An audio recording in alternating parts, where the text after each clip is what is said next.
Hello, hello, hello, everybody. Avenger Green here, and for this video, we're going really indie for this review. I'm going to go ahead and assume that most of you watching this probably haven't even heard of the book or the toy line it's promoting. In that case, welcome to Astrobots Issue 1 from Whatnot Publishing. You might be wondering why I'm covering an obscure indie book for a toy line that, as of this video, I have not collected a single figure of. Well, that's because this series is being written by none other than Simon Furman. If you're familiar with Transformers comics, you should recognize the name of one of the most prolific people who has ever written for the Robots in Disguise. Now, what exactly are the Astrobots, and what is this story about? Well, in the future, humanity built the Astrobots to go into space and colonize alien worlds for the inevitable arrival of human generation ships. Our setting is Atlas City, a city built by and lived in by Astrobots on an alien world. Today, their founder and leader, Atlas, is preparing the city for the arrival of the first human colonist. But, as you can clearly see, despite how much of a utopia Atlas wishes for the city to be, there's clearly tension among his citizens. A lot of horrible stuff has clearly gone down out in the backstory of the city, and some of the bots don't appreciate Atlas or his followers trying to rewrite history for the arriving colonists. And of course, this tension is further complicated by the arrival of Apollo 08. Seemingly, he's the last in the line of Apollo line of Astrobots, who has arrived to warn the city colonists of something called the Dead Zone. And considering the violent reaction of the guards, it's something they don't want to become public knowledge.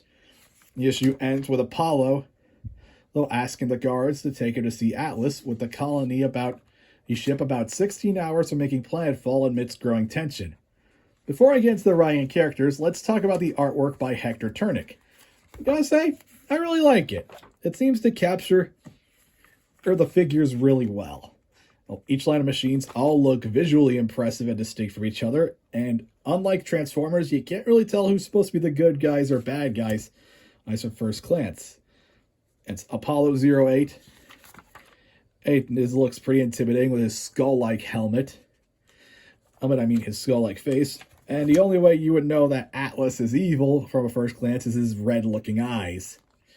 Nice. The backgrounds and environments are detailed as they need to be at any given time. And just let me flip a bit.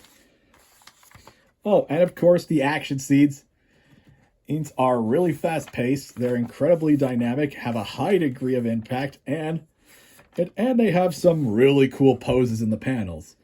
Now, let's get to our characters. We got the mysterious Apollo 8, who is clearly a no-nonsense kind of bot with some skill when it comes to brawling. You got Atlas, who seems to be the main antagonist of this book, and he comes across as the kind of person who fully believes in the ends justifying the means. And his right hand, and Argus, clearly has no problem using violence in order to accomplish Atlas's goal. Hold on, give me a moment. In the background, you got three mechs. It's called Chemos, Geomech, and Vulcan. They seem to be connected with the brewing tension in the background. And in the last page, we got the introduction to the nursing bot Athenia and her friend Xenophanes. While there is characterization in this first issue, it is a bit lacking. But again, this is the first issue. It's clear that Furman is setting up the world in the main plot of the story. He introducing the concept to new readers, with future issues probably going to go a bit more into characterization. And it really is the setting and intrigue that's drawn me in. Atlas City feels like a fully realized place with some dark history to it. There's a feeling of growing tension going on between the average citizens and the government in charge of everything.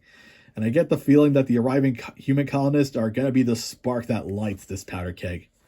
So, that's Astrobots issue 1. I gotta say, I'm kind of into this book.